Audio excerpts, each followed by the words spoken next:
मनचिंब पावसाळी या नव्या पर्वात तुमचं स्वागत आहे। तुम्ही पाहताय मनचिंब पावसाळी सीझन 2।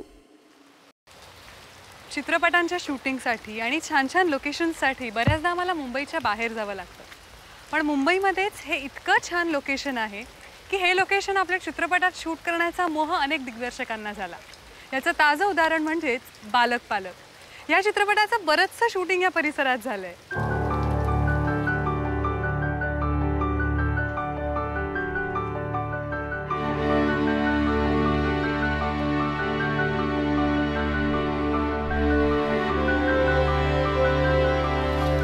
जसं मी तुम्हाला मघाशी म्हणाले की ह्या परिसराचा आनंद घेण्यासाठी इथे अनेक कपल्स येतात, फॅमिलीज येतात, तसे इथे बरेच जण ह्या पावसाचा आस्वाद घ्यायला आलेले आहेत।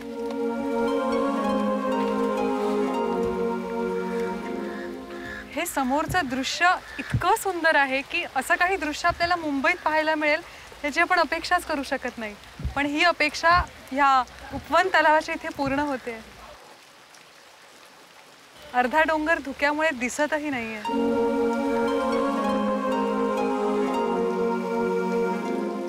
मुंबईमध्ये बरेच ठिकाणी आपल्याला कट्टा संस्कृती दिसते, म्हणजे शिवाजी पार्कचा कट्टा म्हणा किंवा रुईया कॉलेजचा कट्टा म्हणा, तसं इथेही मला कट्टा संस्कृती दिसते।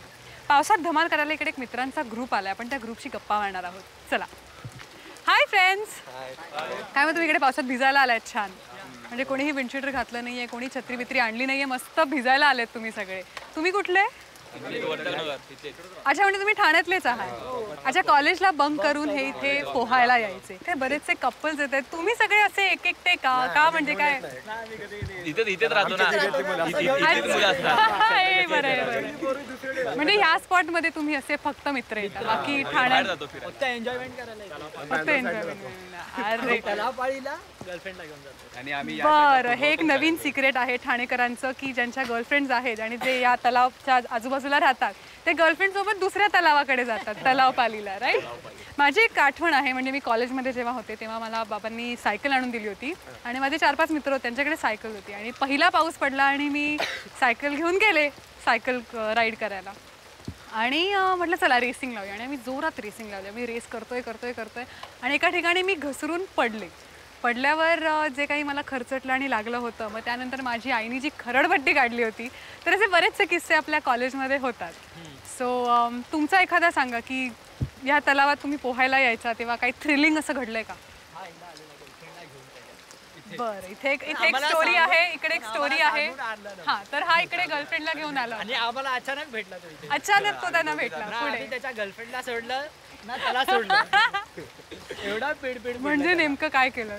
त्या गर्लफ्रेंडला त्याला दोघांना पिडवतो, दोघे आम्ही इथे रात्री अंधार असतो। बरं, रात्री आले होते, लाईटी पण आम्हीच फोडलेल्या इकडल्या। हे एडिट करावं लागेल मला, कारण का त्यांनी इकडच्या लाईट फोडल्या आहेत। अगदी लहान बाळांपासून ते अगदी मोठ्यांपर्यंत हा परिसर सगळ्यांचा फेवरेट आहे। थँक्यू सो मच माझ्याशी गप्पा मारल्याबद्दल। थँक्यू। आपल्या धावत्या जीवनात आपल्याला थोडीशी प्रायव्हसी हवी असते आणि ह्या प्रायव्हसीच्या आपण नेहमीच शोधात असतो। मुंबईसारख्या ठिकाणी अशी प्रायव्हसी मिळणं थोडंसं कठीण आहे, पण इथल्या प्रेमी युगलांना ही प्रायव्हसी सापडली आहे। चांगल्या गोष्टींचा अनुभव घेण्यासाठी आपल्याला वेळ नेहमीच कमी पडतो। आता आपल्याकडे वेळ जरी कमी असला तरीही मी खूप मजा केली आहे आणि आय होप तुम्हीही माझ्यासोबत प्रचंड एन्जॉय केलं आहे। मी तुम्हाला म्हणाले होते ना की मुंबईचा पाऊस हा ट्रॅफिक आणि गोंधळ ह्या पलीकडे खूप निराळा आहे। ह्याच मुंबईच्या पावसाचं एक वेगळं रूप उलगडण्याचा 9X झकासचा हा छोटासा प्रयत्न।